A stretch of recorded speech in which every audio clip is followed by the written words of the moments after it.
Oleh karena nama kecantol inilah orang Jawa menyebut sebagai kecantol carang. Artinya kecantol carang ini adalah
Situs Calon Arang atau dikenal juga sebagai Situs Sukorejo merupakan sebuah situs yang berasal dari masa klasik. Terletak di area persawahan yang secara administratif berada dalam wilayah Desa Sukorejo, Kecamatan Gurah, Kabupaten Kediri.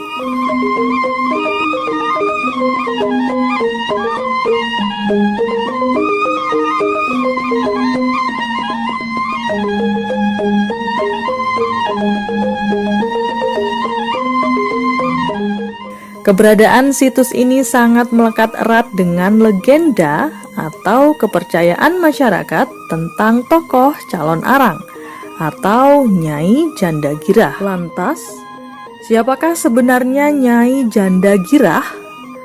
Apa latar belakang orang-orang memanggilnya calon arang?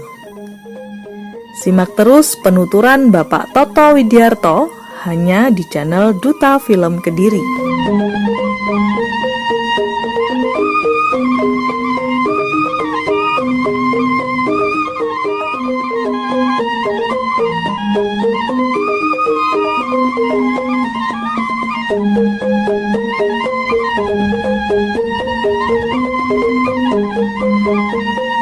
Sahabat-sahabat pecinta sejarah, terutama sahabat-sahabat pecinta daripada Duta Film Kediri, saat ini saya akan membuka tabir tentang sejarah yang sudah dipelintir oleh beberapa sejarawan, baik itu sejarawan lokal maupun sejarawan apa saja.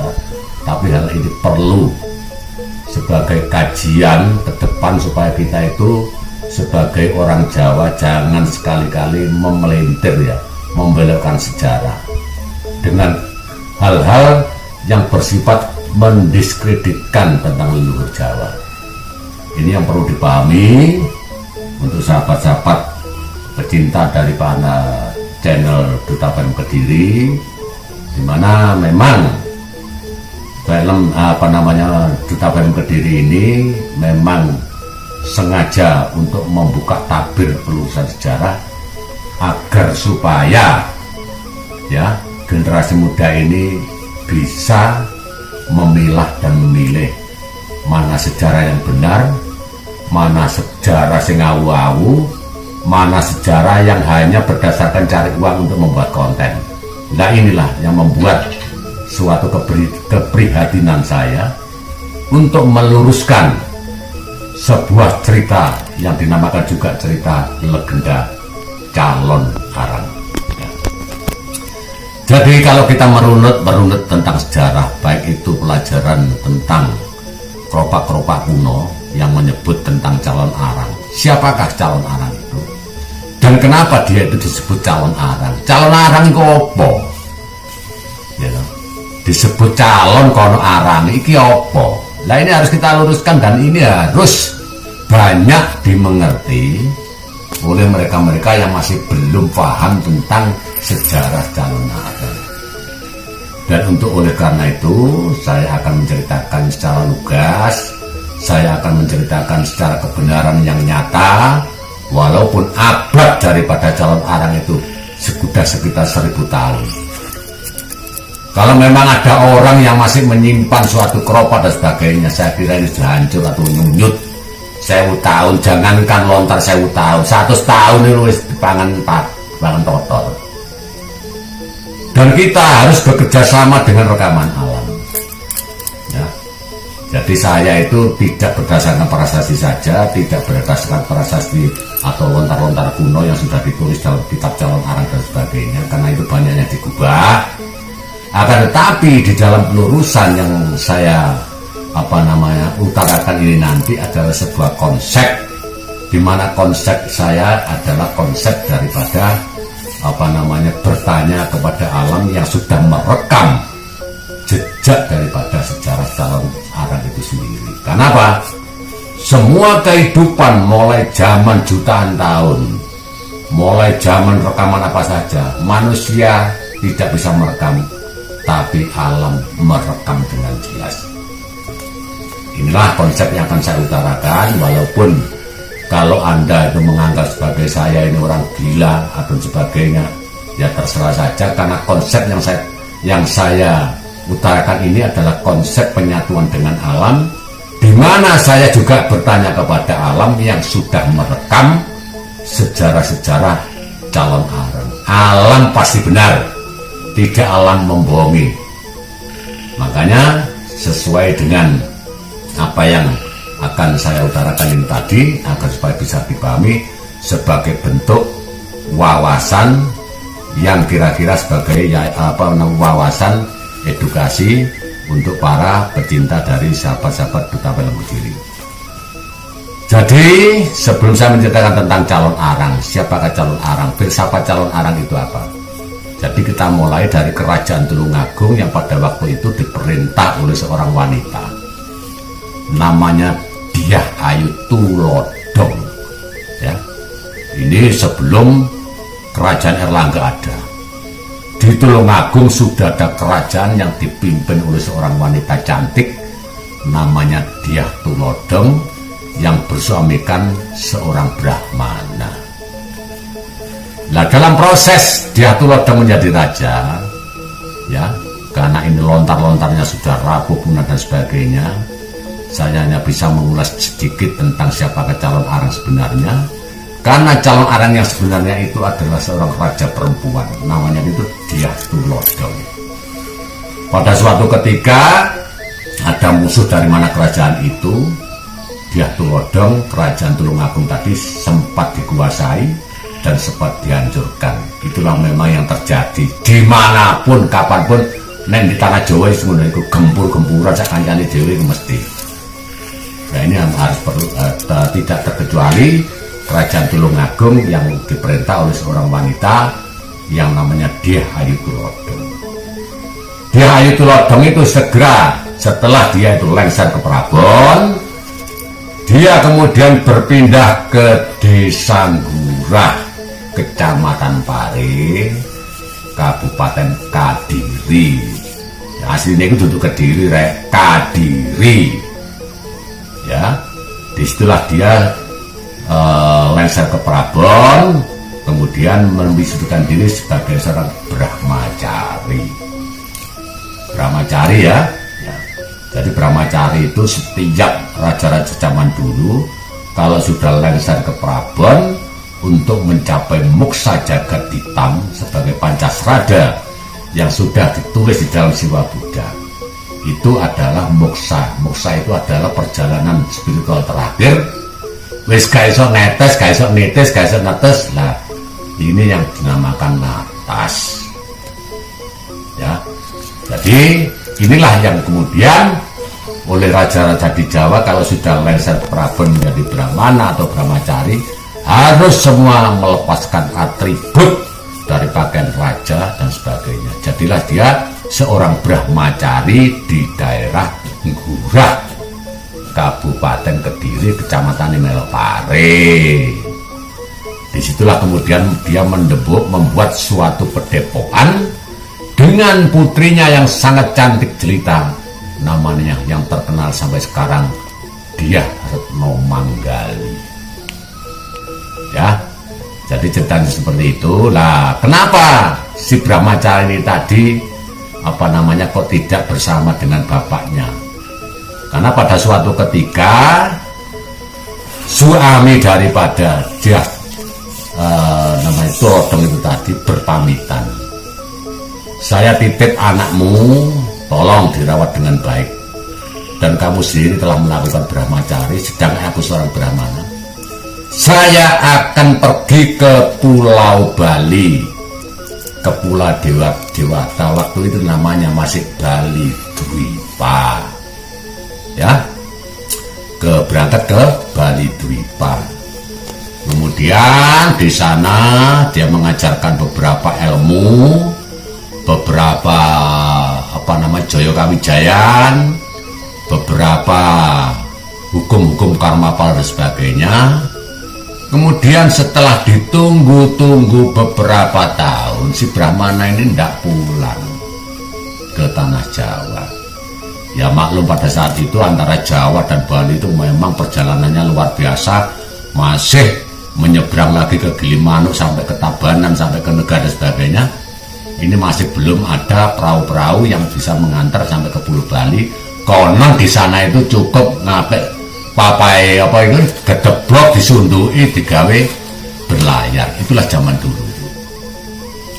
Sesampainya di Bali, si Brahmana ini tadi setelah mengajarkan beberapa ilmu-ilmu termasuk Pancasrada, lah iki yang menjadi problem. Dengan adanya istilah calon arang ini perlu saya luruskan, inilah problema yang saat ini belum banyak diketahui oleh orang-orang, baik itu sebagai orang-orang yang dianggap spiritual Jawa yang mumpuni, tetap gak iso. Kalau kita tidak bisa merekam, kalau kita tidak bisa melihat rekaman alam, saya kurang percaya. Hanya bisa-bisa saja calon arang itu tukang tenung, tukang santet, gelek mateni wong, hanya itu saja. Dan inilah yang menjadi keprihatinan saya. Kenapa semua ini kok tidak diluruskan? Kan banyak spiritual Jawa yang sudah bisa menginjak kepada reinkarnasi. Sudah banyak orang-orang spiritual Jawa yang sudah banyak orang-orang yang sudah mengetahui tentang kehidupan masa lalu. Kenapa ini tidak pernah dibahas? Nah, saat ini saya akan membahas.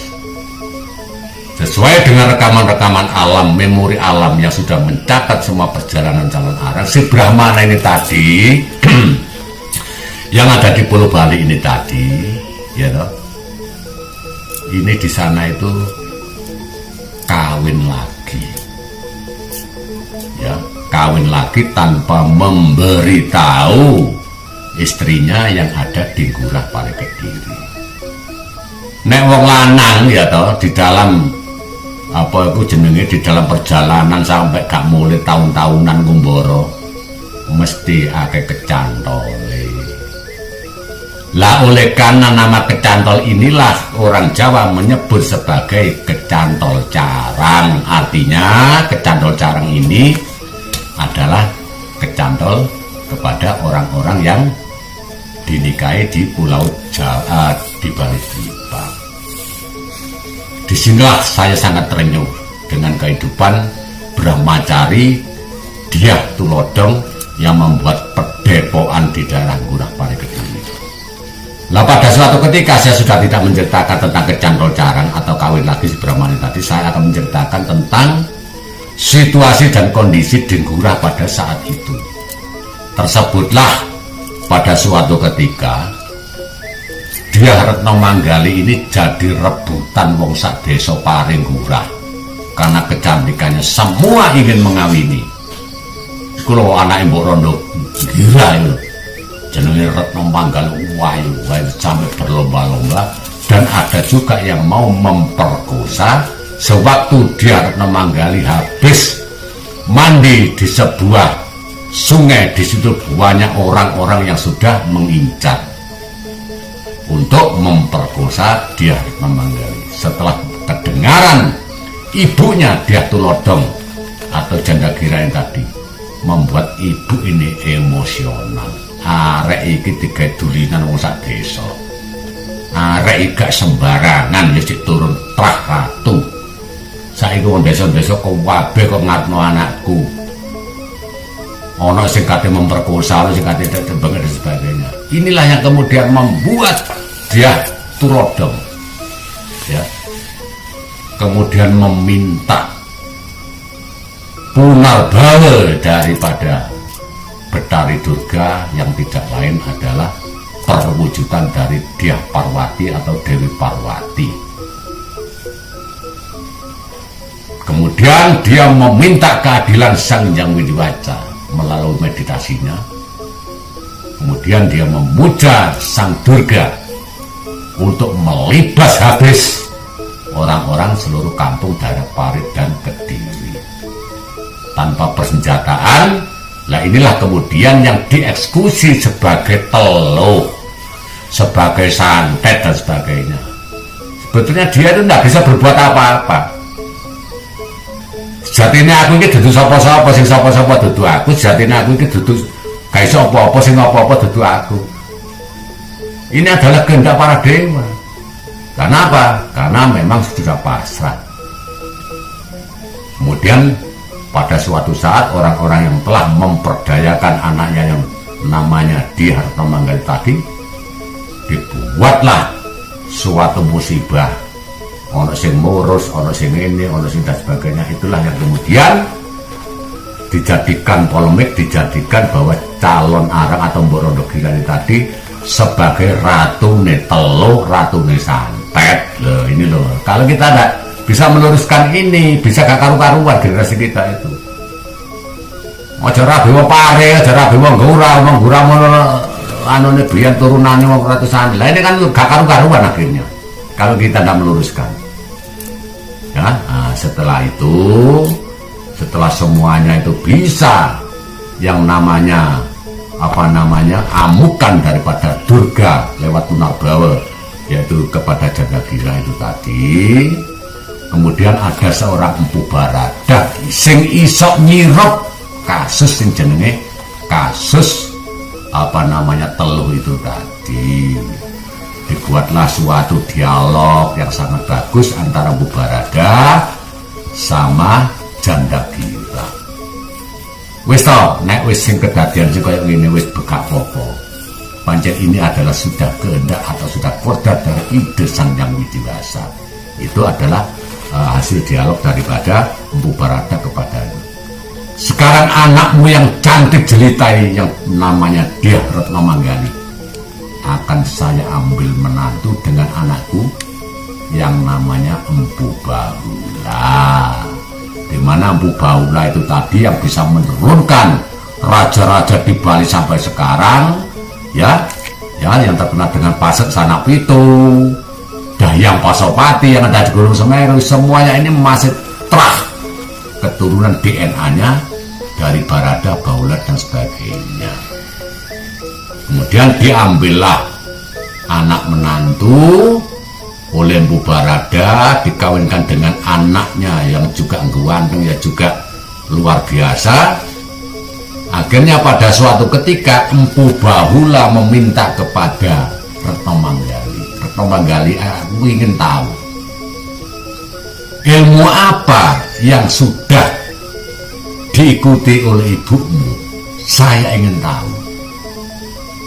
Nah, sing jenenge wong wedok ambek bojone Empu Bahula akhirnya ditanyakanlah kepada sang ibunda Ratu Tulodong itu tadi atau Janda Gira. Ternyata apa yang sudah disampaikan kepada Empu Bahula adalah Pancasrada, yaitu ilmu kamuksan.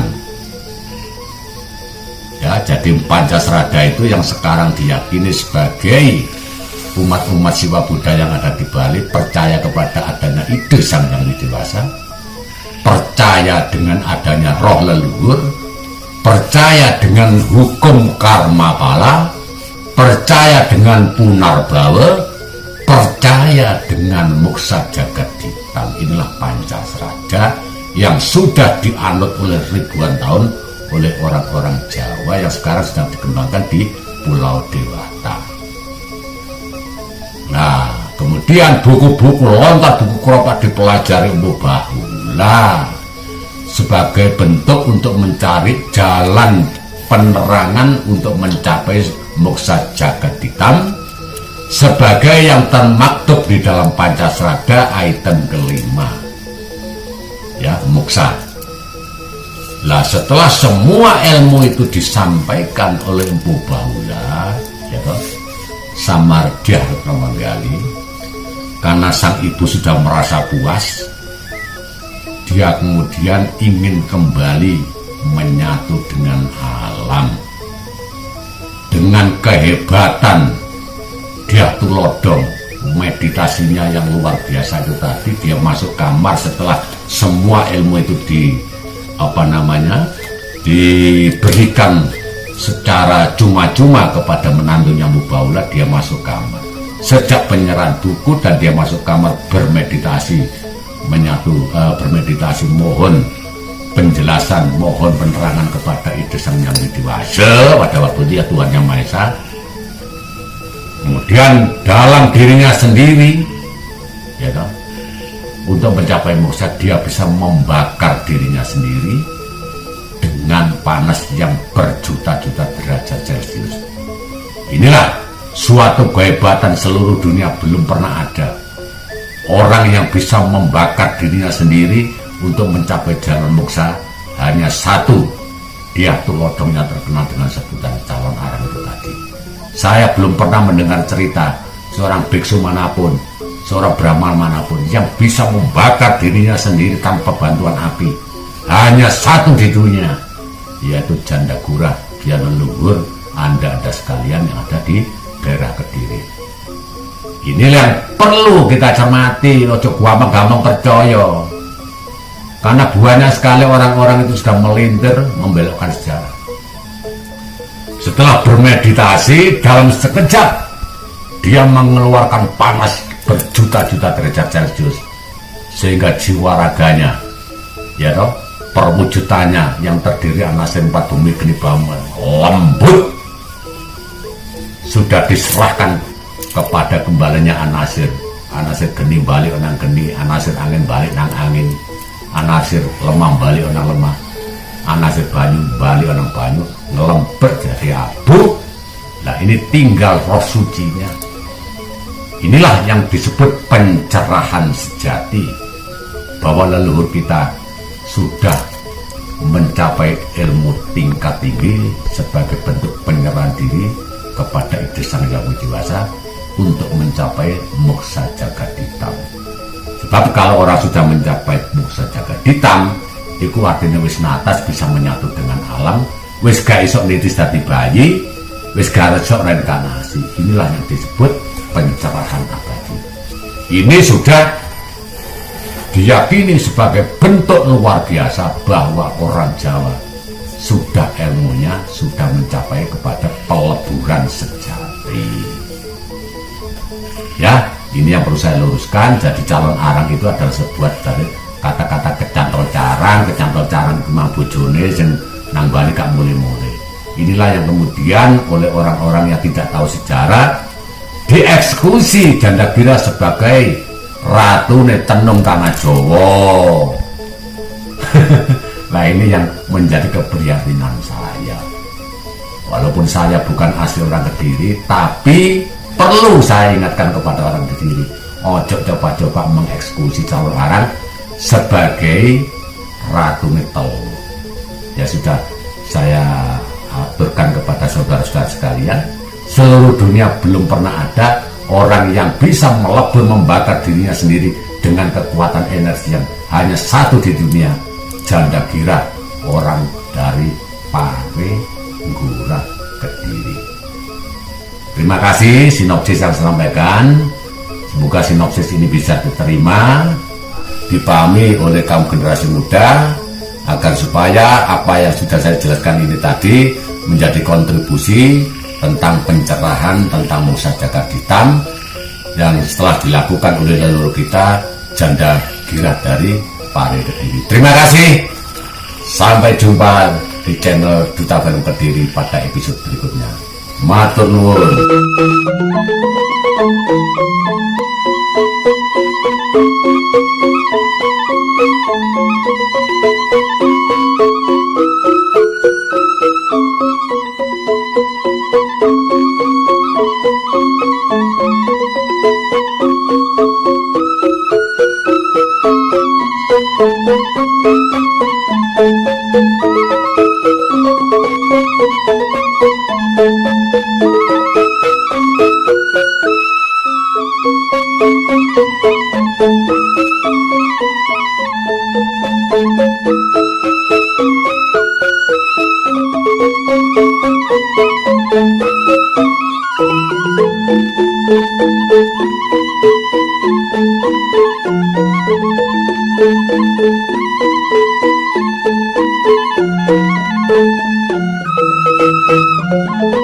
Thank you.